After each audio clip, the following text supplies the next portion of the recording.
ভাবুন তো, ধনী মানুষদের সফলতার রহস্যটা কোথায় লুকিয়ে আছে? টাকা, ভাগ্য নাকি কৌশল?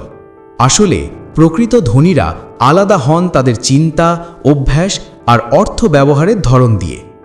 আজকের ভিডিওতে জানব ধনীদের এমন 8টি অভ্যাস সম্পর্কে যা অনেক সময় মধ্যবিত্তদের চোখেই পড়ে না। প্রথমত, সম্পদের মানে বোঝা।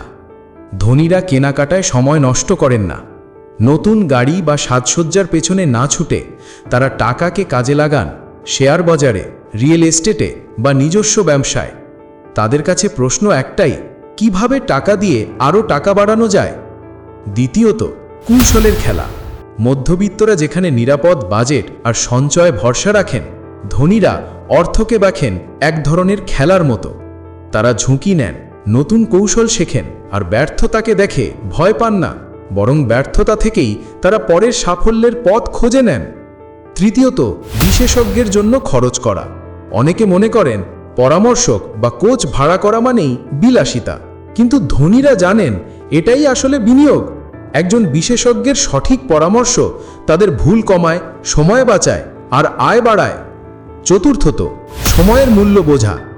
ধনীদের কাছে সময়ই সবচেয়ে দামি সম্পদ, তাই তারা ছোটখাটো কাজে অন্যের সাহায্য নেন, এমনকি প্রাইভেট ফ্লাইটও ব্যবহার করেন, কারণ তাদের বিশ্বাস অর্থ গেলে আবার আসবে, কিন্তু সময় একবার চলে গেলে আর ফিরে আসে না।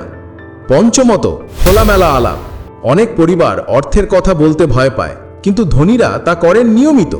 তারা সঙ্গীর সঙ্গে বসে বাজেট ঠিক করেন, সন্তানদের শেখান অর্থ ব্যবস্থাপনা আর সহকর্মীদের সঙ্গে আইডিয়া শেয়ার করেন, ফলে জ্ঞানও বাড়ে, সুযোগও তৈরি হয়। ষষ্ঠত, শেখায় বিনিয়োগ। বই, কোর্স, সেমিনার এসবের জন্য ধনীরা খরচ করতে পিছু হটেন না। তাদের ধারণা একটা ভালো আইডিয়া বা সম্পর্ক ভবিষ্যতে বহু গুণ হয়ে ফেরত আসে। শেখায় বিনিয়োগের রিটার্ন সবসময়ই সবচেয়ে বেশি। সপ্তমত, মর্যাদাকে খরচের সঙ্গে না মেশানো।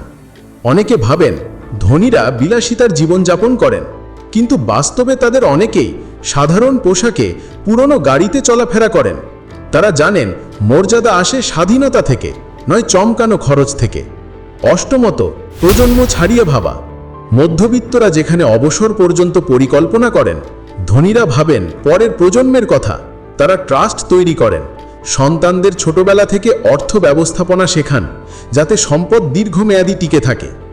শেষে একটা সত্যি কথা, ধনী হতে জন্মগত সুবিধার দরকার নেই, দরকার শুধু সঠিক মানসিকতা, সময়ের মূল্য দেওয়া আর শেখার অভ্যাস গড়ে তোলা। কারণ আসল সম্পদ শুরু হয় আমাদের চিন্তার ভেতর থেকেই।